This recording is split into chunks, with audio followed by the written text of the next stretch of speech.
Hey, how's it going?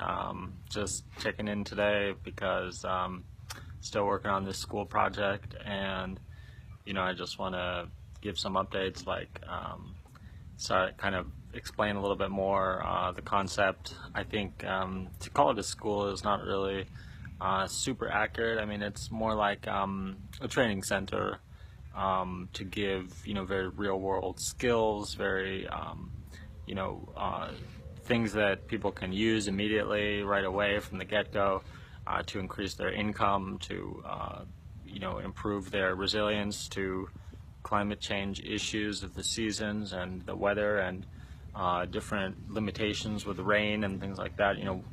Water storage is a big issue through a lot of consultation with aid organizations. Really giving water tanks to people is a major way to help them in really poor communities in Nepal. So there's a lot of interesting methods for how to make your own water tanks underground, above ground, using the contours of the earth, like if you're on a hillside, or if you're in a flatland, something underground like water storage tanks. You can use methods like earth bag, so I think I just want to continue to give more context because in recent years I've been focusing on this, gender issue and everything, and empowering women and girls. And I have gotten a lot of experience in that. I've learned a lot, but actually before that saga and goal in my life that I was working on, I was really focused on the environment. I was in Central America doing green building projects, doing reforestation projects. And so really, I have the most experience with this sort of green, sustainable, organic, volunteering on the Full Belly Farm in California. They're like a major supplier of Whole Foods, and they're like a close family friend since a long time. And so, just farming and agriculture is something that I'm actually a lot more skilled at than the sole focus of educating women and girls, because now with the focus on agriculture, we can address really urgent global needs that are especially actually affecting women and girls, because in a country like Nepal or many farming societies, it's the women and the girls that do most of the farm work. So I think that we can stay true to the mission of helping women and girls.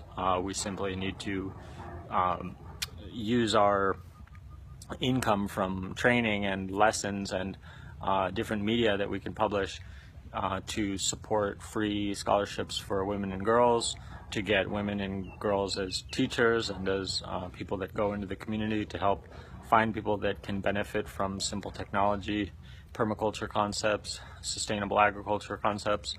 So, we there's some successful concepts in Nepal of like community health workers, like women that ride around on bicycles and help like maternal health and reproductive health of women and train women. So I think that what I want to do is make something similar where we have a base location, we have a learning center, but we use that learning center to create media, whether it's written media to print or written media to post online, or videos that people can watch for free. So I think the concept that I really like is this whole freemium concept, where we can put most of our content online free and have people come as volunteers and work with us, and there can be a lot of subsidy for how to be involved for a very cheap price, a very easy for anybody to access our education. But at the same time, we can have a sort of premium service, like a way to teach people specifically about their site, the kind of design and different techniques exactly suited to what they need, like a company or a government, taking different agencies or wealthier farm owners, landowners, whatever, help them really more specifically in a more premium way, and also a way that we can kind of have paying people get some type of product or some kind of output of the structure, like of the manufacturing chain of helping build small business through agriculture. And lately I've been thinking, I mean, actually since the beginning of working in the jungle, and I'm seeing a lot about the benefits of bamboo. I mean, that's sort of classic. There's a company called Abari. They're doing amazing stuff with like rammed earth and a really kind of high-end bamboo furniture from Kathmandu. They got pretty viral like after the earthquake because they were making some, shelters. And anyway, they also because their like test site, their rammed earth structure was like untouched from after the earthquake, so they got a lot of credibility for how good their techniques are. And it's a cool Nepali guy who was like educated in the States, like architecture school, and then he went back to Nepal and he's doing awesome stuff, him and his wife. So I really like their example, and I'm just thinking that bamboo is a really awesome material and resource for people because it grows so quickly.